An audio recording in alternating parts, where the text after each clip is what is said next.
Question 5 which is incorrect regarding respiration in plants. तो यहाँ पर इनकरेक्ट स्टेटमेंट पूछा गया है रेस्पिरेशन के रिगार्डिंग। अगर हम स्टेटमेंट्स को देखें, सबसे पहला स्टेटमेंट है plants require oxygen for respiration to occur and they also give out CO2।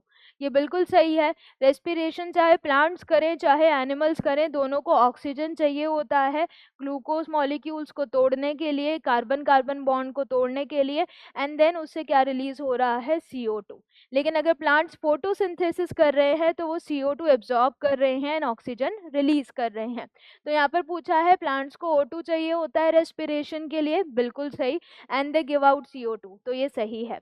Then statement B, plants have system in place that ensure the availability of O2।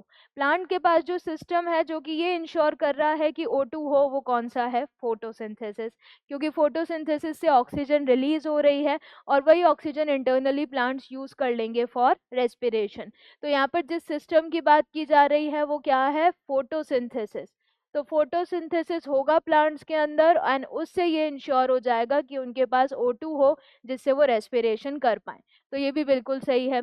Then C, plants have specialised organ for gaseous exchange. अभी अभी हमने देखा था कि animals की तरह plants में ऐसा कोई स्पेशलाइज ऑर्गन नहीं है जो उनको रेस्पिरेशन में मदद करे। उनके पास इंडिविजुअली हर एक ऑर्गन का अपना एक स्पेसिफिक रेस्पिरेटरी ऑर्गन या सिस्टम है। तो यहाँ पर कोई स्पेशलाइज सिंगल ऑर्गन नहीं है, तो ये गलत हो गया और यही हमारी स्टेटमेंट जो है इनकरेक्ट है। प्लांट के पास स्टोमेटा है एंड लेंटिसिल है फॉर गैसियस एक्सचेंज, ये सही है। तो करेक्ट आंसर क्या हो गया, ऑप्शन सी।